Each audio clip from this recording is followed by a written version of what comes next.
জ্যাকেটটি পরে আছো এটা একটা ছেলের ছিল। সেই ছেলেটিও তোমার মতো আমার ওখানে গিয়েছিল, কিন্তু আমি ওকে জীবিত ফেরত দিতে পারিনি। তাই আমি চাই না তোমাকেও বাকি দৈত্যরা খেয়ে ফেলুক। এসব বলতে বলতে সে মেয়েটিকে সেই এতিমখানায় রেখে যায়। তখন মেয়েটি তার রুমে গিয়ে একা একা বলতে থাকে, তুমি নিশ্চয়ই আমার আশেপাশে রয়েছো, আর আমি এখন কি বলছি এগুলো তুমি শুনতে পাচ্ছ।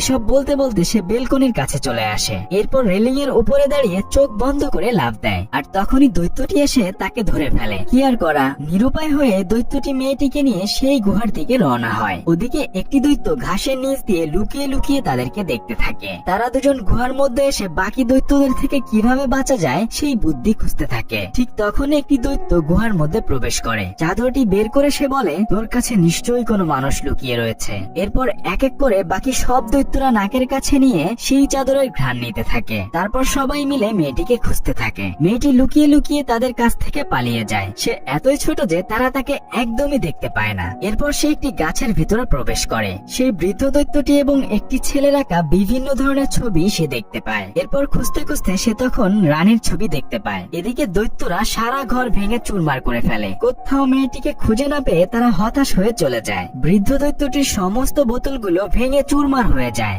মেয়েটি তখন দৈত্যটির কাছে এসে বলে, যাক বাবা, এ যাত্রায় বেঁচে গিয়েছে, কিন্তু এভাবে তো সারা জীবন থাকা যায় না, তাই না? তবে আমার মাথায় একটা বুদ্ধি এসেছে। দৈত্যটি তখন জিজ্ঞেস করে, আমরা কি বা করতে পারি? ওরা অনেক শক্তিশালী। মেয়েটি তখন বলে, আমি একটা বুদ্ধি করেছি, তুমি কি কোনোভাবে রানীকে স্বপ্ন দেখাতে পারবে? দৈত্যটি তখন বলে, অবশ্যই পারবো। মেয়েটি তখন বুদ্ধি দেয়, তুমি খুব একটা ভয়ঙ্কর স্বপ্ন বানাও। তুমি রানীকে দেখাও যে এই ভয়ঙ্কর দৈত্যগুলো রাজ্যে প্রবেশ করে ছোট ছোট বাচ্চাদেরকে খেয়ে ফেলছে, আর স্বপ্নে আমাকেও অবশ্যই দেখাবে। এগুলো দেখে রানী চিন্তায় পড়ে যাবে। তারপর আমরা সত্যি সত্যি তার সাথে দেখা করে সবকিছু খুলে বলবো, আর এভাবেই ওই দৈত্যদের হাত থেকে রক্ষা পাবো। এসব বুদ্ধি করে তারা শহরের দিকে রওনা হয়। এদিকে রানী ঘুমিয়ে ঘুমিয়ে সেই ভয়ঙ্কর স্বপ্ন দেখতে থাকে। ঘুম থেকে উঠে সে সবকিছু একজন মেয়েকে বলতে থাকে। তখন সিকিউরিটি গার্ড এসে রানীকে বলে, ম্যাম, আপনি চিন্তা করবেন না, সবকিছু ঠিকঠাক আছে, আপনি দুঃস্বপ্ন দেখছেন। রানী তার স্বপ্নের কথাগুলো সেই মেয়েটিকে বলতে থাকে। কিন্তু কিছুক্ষণ পরে রানী জানালার কাছে কিছু একটা অনুভব করে।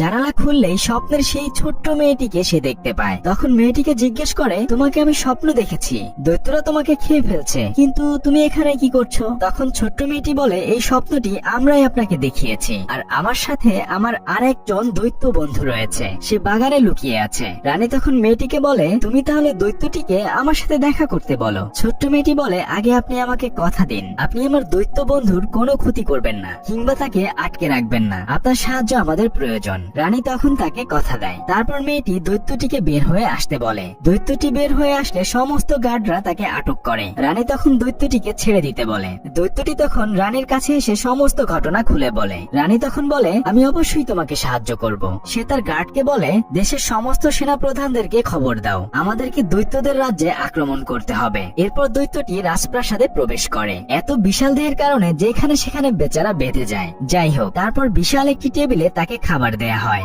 রাজকর্মচারীরা মই বেয়ে তার টেবিলের উপরে তাকে খাবার দিয়ে আসে। মন ভরে সে বিভিন্ন ধরনের খাবার খেতে থাকে। ওদিকে ছোট্ট মেয়েটিও রানীর সাথে খাবার খেতে থাকে। দৈত্যটিকে বিশাল বড় একটি পাত্রে কফি দেওয়া হয়। সে কফিতে চুমুক দিয়েই সেটা ফেলে দেয়, যার ফলে নিচে থাকা রাজকর্মচারীদের একদম গোসল হয়ে যায়। দৈত্যটি বলে, এসব পচা জিনিস মানুষ খায় কেমনে, আমি গ্রিন ককটেল খাবো। এই বলে সে তার ব্যাগ থেকে সেই গ্রিন ককটেল বের করে। তারপর সে গ্লাসের মধ্যে সেই গ্রিন ককটেল ঢালতে থাকে। এর মধ্যেই সব সেনা প্রধানরা রাজ্যে উপস্থিত হয়। একটা ম্যাপ বের করে কোথায় দৈত্যরা রয়েছে সেগুলো খুঁজে বের করে। তারপর সবাই গ্রিন ককটেল খায়। সবাই গ্রিন ককটেল খাওয়ার পরে পাত দিতে শুরু করে দেয়।